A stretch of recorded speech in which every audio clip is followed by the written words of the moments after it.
Hey, what's going on, everybody? Welcome back to another video. It's January 1st, so Happy New Year, 2019 now, so excited to get the new year started. So in today's video, I kind of wanted to talk about a little bit more in depth of what I talked about last video. So last video I kind of talked about money and, I guess the psychology behind why people buy stuff, and a lot of times it's stuff you don't need, or, it's things that you think you want, and then you buy it, and then you don't really enjoy it as much as you thought. So I think that's kind of the first step in terms of setting up your finances to be in a good spot, right? I think a lot of times, you want to set a budget, but a lot of times that stops you first. So if you haven't seen the video yet, I'll put a link in the description below. You should check that out first. So now that you have thought about it and you understand, that concept of like buying stuff that you don't really want, you just think you need it to impress other people. But that still is a lot of things, right? There's a lot of stuff to buy that you do want to buy, right? I tell my friends and family all the time, like, if you give me $1 million tomorrow, I can spend it a day. So, and I'm pretty sure that's the same for everyone out there as well. So now it's more about focusing in on your available money, right? Because like I said, if you had $1 million, you could spend it just like I could spend it. So now it's understanding that once you now have eliminated some things that you really buy just because you want to impress other people and things that you don't really need, the way I kind of did it is now you can really set up a budget, right? So in this video, I'm just going to tell you the budget that I use. You do not have to use it, right? You can Google it. You'll find a bunch of different budgets. And, it's more about finding the one that works best for you. With me, and I think a lot of you out there, if you've never done a budget, I think the goal is to do a simple one, right? You don't want to overwhelm yourself. You don't want to do something where you're tracking like everything at specific stores and stuff like that, because then it gets too much, right? Then it's like it's too easy to not do it. So I came across this budget. It's called the 50-30-20 rule. So the way that it is stated is 50% of your income is supposed to go towards needs. So this is stuff like a house payment, car payment, insurance, health insurance, car insurance, stuff like that, food, all that stuff that you need, groceries for the house. 20% is for your savings, right? Or they call it debt repayment. So you're going to use part of that 20% to save or to pay off credit card bills, stuff like that. 30% is for your wants, or your wants, excuse me. So obviously with that, if you make more money, then you can increase it. But for right now, wherever your budget sits, you just have to try to spend 30%. So I'll just show you how I've done it, and then we can kind of go over it. I've kind of adjusted it a little bit to try to kind of tweak it for my income. And then I think a lot of times too is a lot of people don't like talking about money, right? That's a very uncomfortable conversation, and a lot of people don't like talking about, their income and stuff like that. And I guess it's sometimes some people were brought up to, you don't talk about money, because if you ever other family members found out you had money, right, like they'll ask you for it, and so instead of avoiding that conversation, you just don't talk about it, right? But I'll talk about that in another video. That's another technique that I'll teach you guys, maybe in a future video. But since people don't talk about money, we're just going to talk about my money. So this is going to be my actual budget that I actually have used for like about a year and a half now. So I guess because I'm terrible, I'll just probably put it in the middle right here somewhere. But first, before I show you the picture, I just want to kind of go over kind of my finances a little bit. So I make about $2,000 a month, and like I said, the way that I kind of tweaked that 50-30-20 rule is I grouped all my fixed expenses in the 50%. So anything that I have to pay for on a monthly basis. So that's obviously rent, utilities, any memberships I have, gym, music, anything like that. I've kind of grouped all that into one. Obviously the 20% is for savings, kind of pretty self-explanatory, right? And then what I did was with the 30%, even though when you Google it, it says to put groceries in the fixed expense, but to me, it's such a difficult number to actually calculate, right? Because you could eat out, you can go on dates and stuff like that and spend a lot of money eating out. You can also, if you're just talking grocery store, right, you can buy the healthiest food possible, right? That's obviously a little more expensive, or you could buy stuff that's really cheap and maybe not as good for you, right? So what I did is I put the food category as part of my 30%. So I kind of have food, gas is something that it fluctuates a little bit, but it's pretty consistent. But I guess the busier I get in real estate, I'll probably be spending more gas driving around, right? And then the last one was entertainment. So that's kind of budgeted for everything, right? That's if I go out and I go bowling or whatever I do, right? That's just all of that. So now with that in mind, now take a look at it.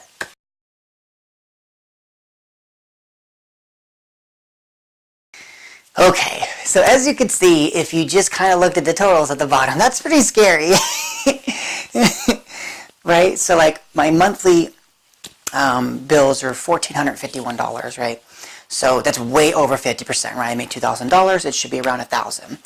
So obviously I understood that getting into real estate, I'd have those fees. There's a couple on there, the Realty One, and MLS just stands for the system that we use as realtors, and the Red X is the system as well for real estate. It's about $260 a month they spend on real estate. And before I got in to real estate, I had no car payment, so my car had a problem with this. I ended up just getting a new car. So before I had gotten into real estate and all that, my monthly bills were a lot lower. It was about half, actually. It's probably about $700. So I was able to save more. So, but that's okay, because like we said, when you start a budget, you have to work with what you got, right? So those are bills I have to pay for, right? I guess I could cut the gym and my music out, but that's like $20, $30, right? So then what I did was, obviously, if I'm only making $2,000, right? And this is kind of maybe where some of you would be at if you started to write a budget, right? Where your monthly bills are so high, right? Obviously, you want to take a look at that and see, like, what can you take out from that monthly bill? What are you paying for that you don't need, right? Because a lot of times when you start listing it out, there's a couple things you could take out that maybe you don't need, and they will help you, right? Because when you're talking about your monthly expenses are 70% of your income, it puts you in a position where if you don't work one day, or you get sick, or something happens, right, you are in some trouble, right? And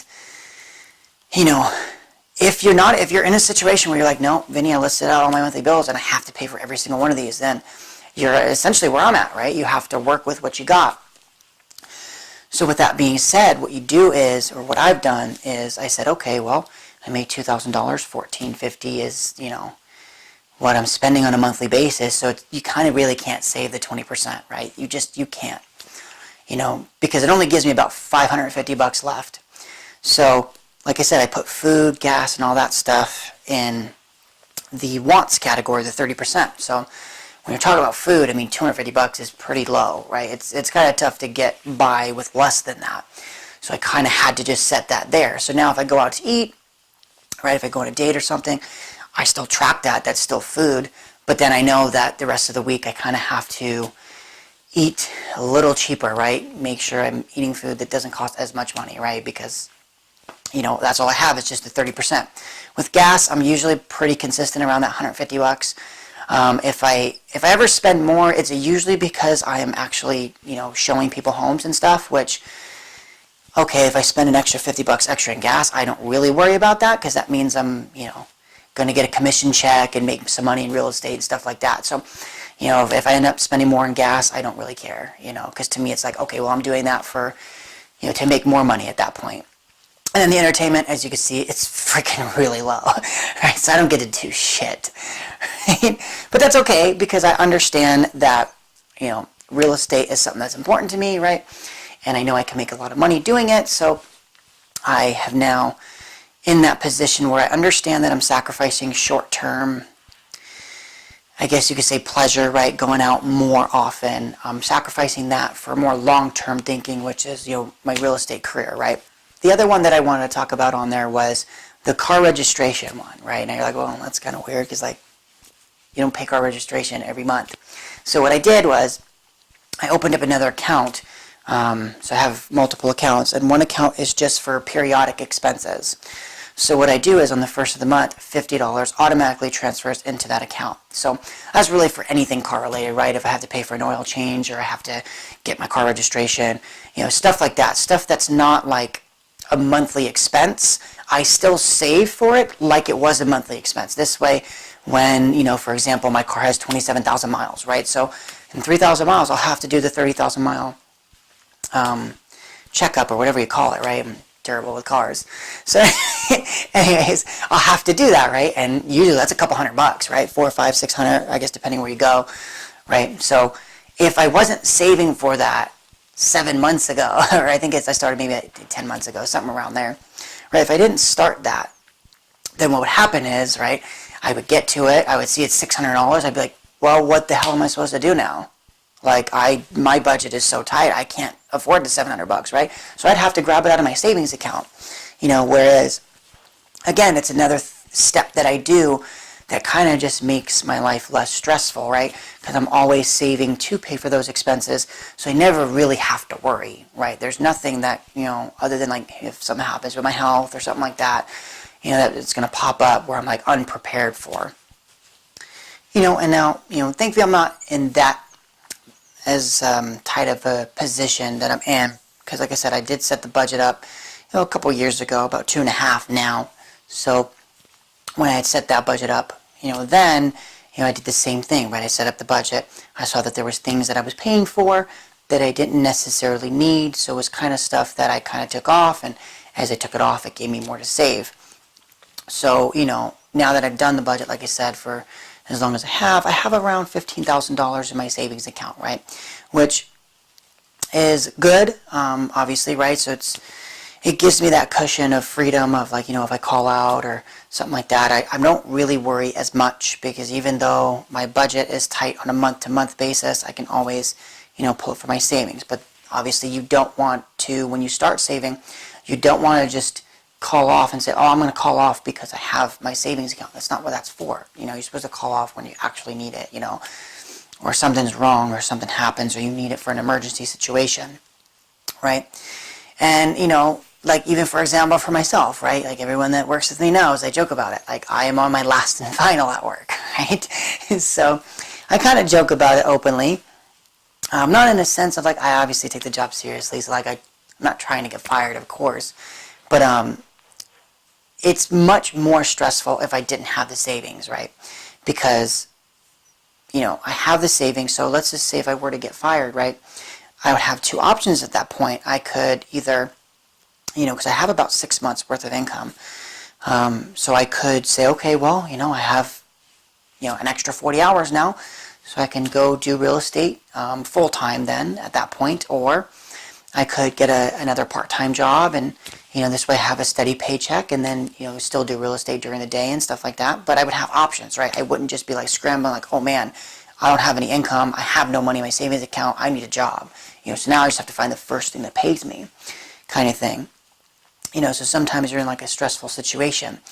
And like I said, I know this channel is more about, depression, anxiety. It's not about money.